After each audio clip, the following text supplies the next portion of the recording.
It's time for another Spectrum show, and as we have done a couple of times previously, we're going to talk about wine, and we have a couple of our wine buddies that we have spoken with before. We have Jeff Jensen and Mike DeSimone, who better known as the World Wine Guys, and you'll know why in a minute. So welcome to another Spectrum show, and we're going to talk about some time that you spent exploring the wines of China. We understand that wine growing and wine harvesting and wine creating and bottling is relatively new to China compared to other, modern countries.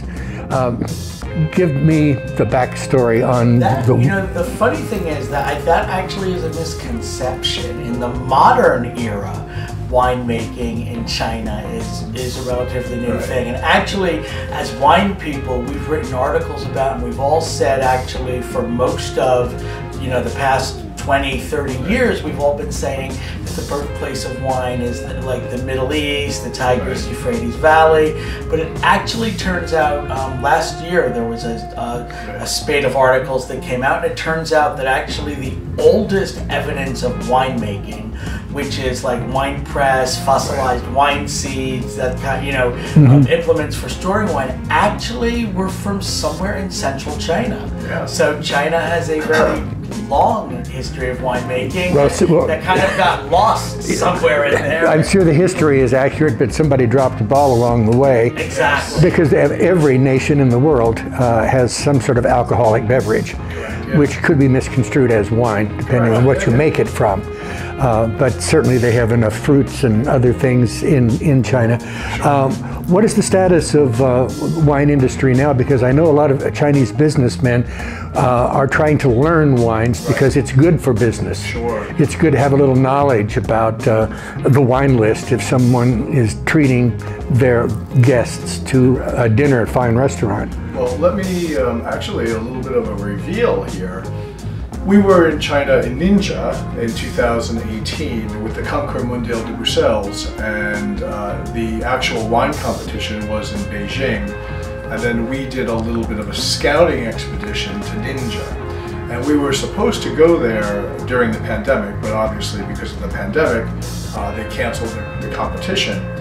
But we just found out 2 days ago, right? Yeah, last week it was. Last week, that the competition, Concours Mondial de Bruxelles, will be held next year in Ninja. In the city of Yinchuan. In Yinchuan. So we were actually there in 2018 and we planted grapevines. When we were there, it was a big dirt field, and we literally were some of the first journalists to plant grapevines. Was that sort of a promotion thing? It was a promotion with the Chinese government, and we've seen pictures recently that in the last 6 years they've built these amazing French-looking chateaus, and the vineyards are green with vines and grapes, and it's really amazing. So we're looking forward to going back next May, just about a year from now. Oh, that's nice. So I'm really excited to go. Yeah, so we can actually report back. And there are in other areas around Ningxia province, there are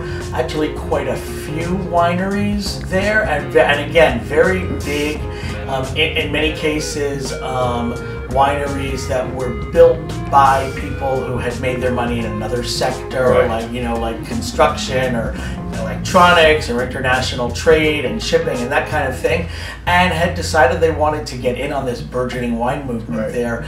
But there is, in one area of Ningxia, there is a specific area where is a government-supported program where people had to put bids in, and they're building 20 wineries in one area. And when we visited, it was just, there were streets, there were street lights, there was electricity, there was water, and all the wineries have 10 hectares, which is around 25 acres of land, and they had they were paying no electricity and no water for the first few years while they built these wineries. And now, it basically is like it looks like a stretch of Napa Valley. It does. Which is pretty amazing. But it would come as no surprise that people would go into wine from other industries because it's not financially for the faint of heart. Well, we have a little joke, how do you become a millionaire in the world of wine? Well, you start out as a billionaire. To answer your question, because we diverted a little bit, what's the state of wine right now in China? So we can tell you that we've seen pictures of Ninja. We'll be there next year. I think it's pretty amazing when I look at those vineyards and see the amount of vines and the amount of grapes that I know it's a very burgeoning wine business. So Chinese businessmen, whether in China or whether in the US, want to know more about wine because they also want to be able to sit at a table and purchase wine for their guests with some knowledge. So, Chinese businessmen before had to rely on French wines or Italian wines or American wines, but now we're seeing some very high-priced Chinese wines. There's one called Aoyuan, for example, that's made in the autonomic province of Tibet, and it's a very Bordeaux-style wine made by a French winemaker from Bordeaux.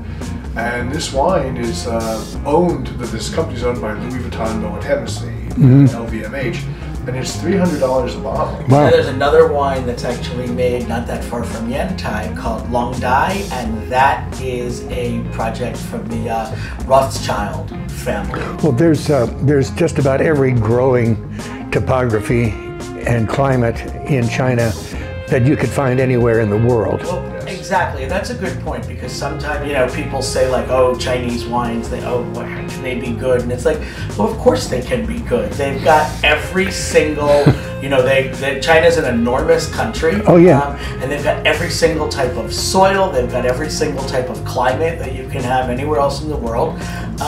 They also are bringing in many cases, either bringing in consultants from Europe, or you've got young Chinese winemakers are training at the University of Dijon in Burgundy to learn to make wine. But even beyond just the people who are making the wine, I know that I had read recently that the WSET, which is the Wine and Spirits Education Trust, based in England, which is one of these certifying bodies for people to get, there's a series of 4 different levels that you can get certifications in being knowledgeable about wine, to be a wine professional. And actually the fastest growing number of classes taught anywhere in the world through that organization is in China, and the majority of those are not for people who are actually going into the wine business. It's for people who work in other businesses but really feel like having a knowledge of wine is something that will help them in their business as they go out to dinner with colleagues. Yeah, that brings up the point about whether or not the wine industry is racing ahead of consumer knowledge of the wine industry. I mean, even though you have all of this investment in wine, when it gets, to the wine cellar in the restaurant, do the people know about it?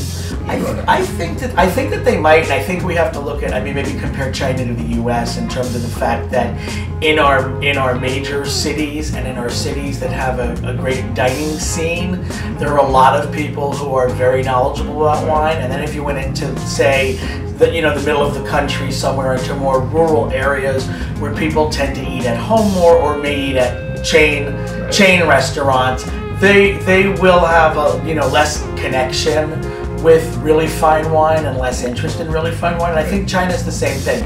You've got in your pockets of cities and urban areas, you have people who are knowledgeable, and then it might fall apart as you go into the countryside. And we're also seeing that there are some Chinese masters of wine.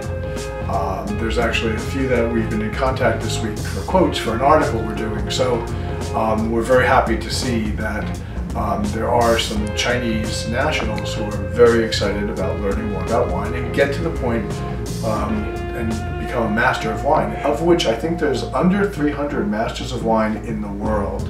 So it's quite an honor. Oh, it's good. quite an honor to be. And that is well, it's not when you say an honor, like it's Well, it's a hard work. It's quite an achievement. Yeah, actually. Nobody gives it to you. Yes. No, but even though you study and work very, very hard, there's thousands and thousands of Masters of Wine candidates. but only 300 have been bestowed Right. with Master of Wine. Right. So there's no guarantee that you go to school and you become a Master of Wine.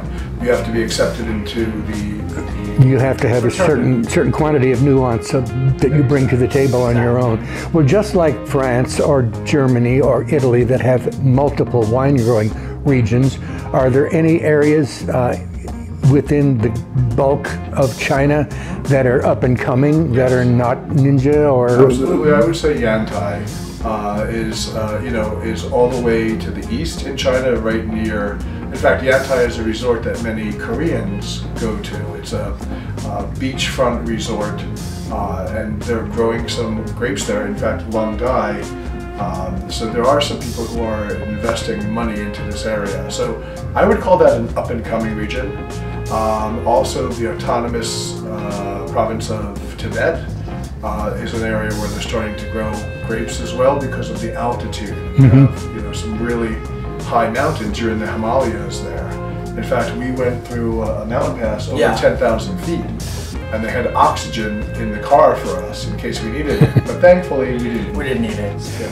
Well, as we get closer to next year, we'll do a run-up on your trip, to Ninja, and maybe you can report back to us when you're there. Tell us, you guys work for, you write articles for a number of newsletters and magazines, plus you've published a couple of books, which you've brought along today. Tell our folks how you get to be known as the World Wine Guys. Well, it's like how do you get to Carnegie Hall?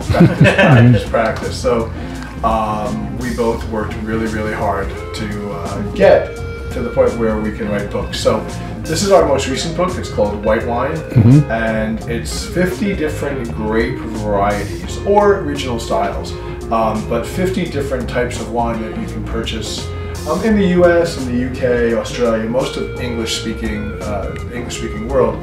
And we're really very honored that Rob Mondavi wrote the foreword for us. That's good. This book. So this is a sequel, if you will, to the one I'm holding, which is red wine, which actually you see there's a little sticker here that says best in the world, Gourmand International, and actually this book was written in 2017 and we received that award in 2018 in Yantai, China. That is where the Gourmand International Foundation held the award ceremony that year, which is, we were there for, actually it was the same month as the Concours Mondial de Bruxelles in Beijing, and that was the beginning of the month.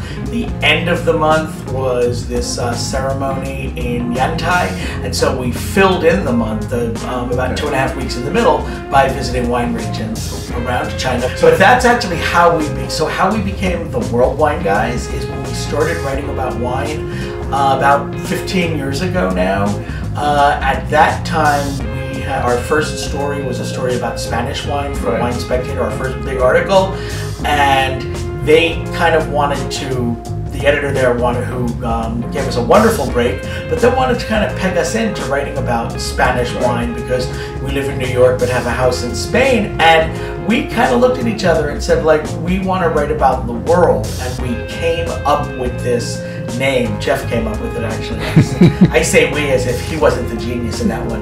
And we came up with the name World Wine Guys, and we started our website, and we had a logo made, all that kind of stuff, but we really have, we've done our best to live up to that title by visiting wine regions all over the world. And you both exited medical professions to get into this business, which gives you a little bit of health cred.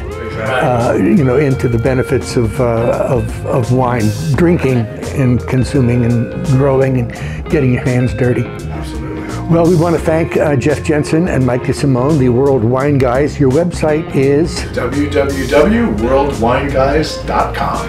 And we'll look forward to talking to you again upon your departure and return from your trip to China next year. Great. Thanks for having us. Thank you. Take care. Bye-bye. 再见. 谢谢你.